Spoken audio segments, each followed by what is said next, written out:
Hey guys, good morning. Happy Thursday. Hope you're off to a great morning so far. We have a couple different stories to cover today that are wide-ranging, but all involve children in some way, just on cue. And I want to launch into that in just a second. But first thing you should know is that somebody in Wisconsin won the Powerball lottery. We don't know who it is, but if you're in Wisconsin and you have friends that play the lottery, just pay attention to any change in behavior because it is the third highest jackpot, Powerball jackpot in U.S. history. So someone won it in Wisconsin. We don't know who, but congratulations, because their life will potentially be changed forever. I don't know, have you guys seen that show on HGTV, which is like My Lottery Dream Home? That's all I can think about. It's like, what would you do? What would you do if you won more than $700 million? Mom, I can't find the United States. Okay, we'll bring it over here and we'll try to find it. The payout for that is going to be like $500 million, just so you know, in cash. Okay. Two stories involving children. Very different, but both I think are really important for you to know today. One is that Customs and Border Protection made a big announcement yesterday talking about unprecedented levels of immigrants coming across, illegally trying to cross the U.S. southern border, in El Paso specifically, but really anywhere along the southern border. Now you say to yourself, well, I've heard unprecedented before, so what's different now? Well, apparently it is different now, and here's just a few numbers.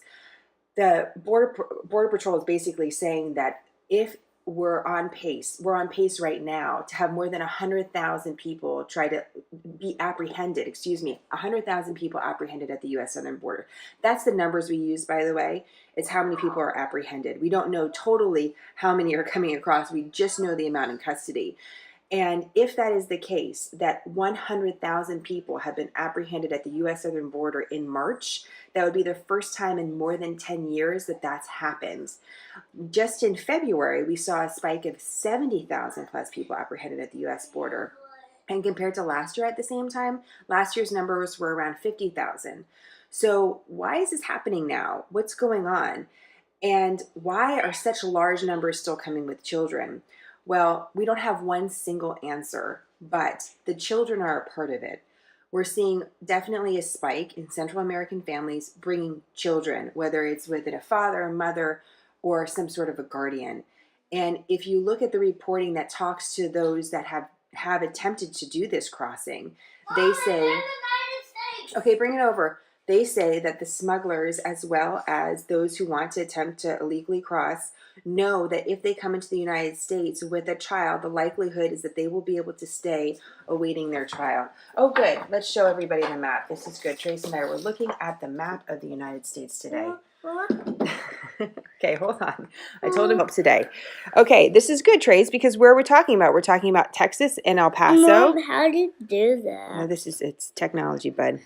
So there's where we're talking about along the U.S. southern border. We were just talking about Wisconsin, where there's a lottery winner, right?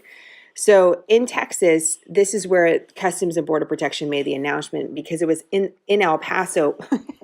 Trace. It was in El Paso where we're seeing this huge spike, including, sorry, messy breakfast table, 1,000 people apprehended just on Monday alone. So what we're, again, why is this happening? Not only just the crime and the violence that's happening in Central America that's incentivizing people to leave, but also the well-publicized U.S. policy that if you come with a child, the likelihood is that you will be able to stay awaiting hearing. And because the courts are so backed up, your hearing is not going to be for a little while. Mom, this smells very bad. Just so you know, this is how I stay humble. Just so you know. But this is important for you guys to know. I know illegal immigration becomes very much of a, oh, sorry guys. Hold on a second. illegal immigration becomes such a politically charged issue. But the numbers just alone is something you should know. Again, 100,000, potentially that's the final number for March unless we see major changes, which would be a record amount in a decade. And this is why Custom and Border Protection are really concerned. They're concerned about having the funding and the manpower. They're saying they're bringing dozens of people to the hospital all the time.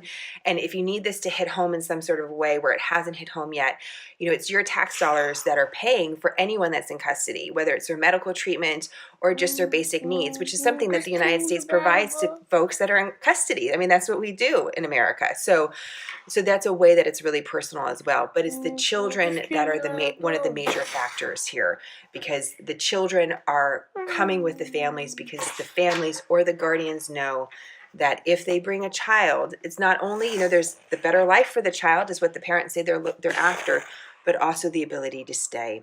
So that's something I think you should know is going on. Just last week, we talked about several hundred people being arrested in El Paso within 5 minutes of each other at different locations. Interesting to note, El Paso does have a barrier, a border wall of some sort in different ways along the border. And so those that say,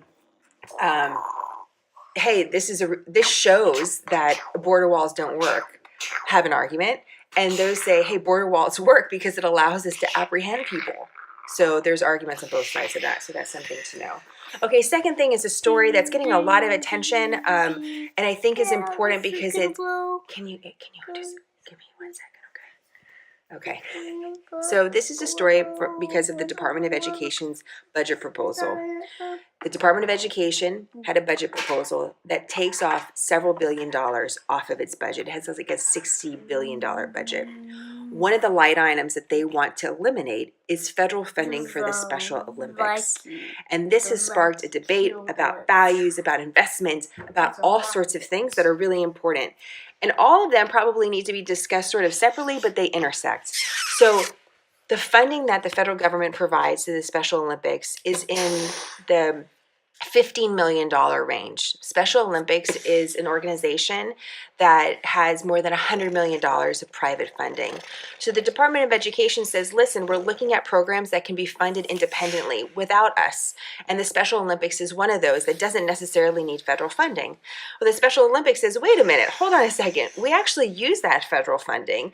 The federal funding allows us to do programs in schools where we bring together children with disabilities and children without and have them interact. And this is a part of the way that we teach tolerance and we teach inclusion. And that's really important to our values and the values of America, isn't it? Question mark. So this is the debate that's ongoing. The Department of Education pushes back again and says, well, local and philanthropic and state funding can do that. We need to cut some funding because our budget is too big. So what you should know is that budget proposals from different departments are just that, proposals. Congress is in charge of appropriating our money, and so they're allowed to make impact and to not approve certain proposals. And so the likelihood that would be approved, that this sort of cancellation of funding would be approved, is not likely. However, it has sparked this debate. And just this week I was doing an interview about SmartHER News, and the interviewee asked me, well, how do you know your audience? I'm like, because I talk to them. Because I like them, because I interact with them. And one woman that's been following us since the very beginning is this, she's an incredible writer. She's an advocate for those with disabilities. She has 2 children, 3 and 4, Rosie and Bo, both great names, by the way, who both have Down syndrome and other medical issues. And her name is Allison Sweatman. So hi, Allison, if you're watching. But I wrote her last night because I know her situation, because she's one of our followers. And I said, listen, I'd love your input on this, because it's not just a news story, this is personal. And I wrote down one of the things that she said because I thought it was something that wasn't included in the reporting that I saw. She said, when I see budget cuts like this that devalue the inclusion at a young age, I'm discouraged because the fight for their inclusion in adulthood is that much harder. I thought that was a really good point for us to consider. So just wanted you to have both sides of that debate, as you might see in the news. And again, it brings up a lot of feelings about like, well, where should our tax dollars be spent and how should they be spent? But I think you should know it's a proposal. It reflects a certain strategy by the Department of Education that may or may not reflect values. Some would say it does. Some would say no, it doesn't. It's hardcore math. Others say no, this is where we spend our money does show our values, and that's up for you to decide. But again, the likelihood that that budget cut would be approved is probably not very high. Still, it's sparking a very interesting debate, and I think that's important for you to know about. So, and of course, that affects our kiddos, right? Our kiddos, like Trace, going into school someday. Too soon. Why are you looking at me? Am I uncool now? Like I feel like suddenly I came uncool to you. Do you still think your mom's cool?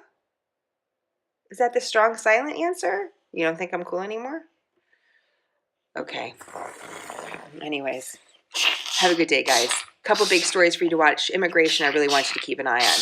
And definitely check out our cards today if you want to do a little deeper reading about the Special Olympics funding or anything else. Remember, just go to our website. We have all the articles linked there that we think are valuable for you. There's also a really special story about a Medal of Honor recipient yesterday at the White House that I just want to flag for you as well. All right, have a great Thursday, guys. I'll see you on Friday.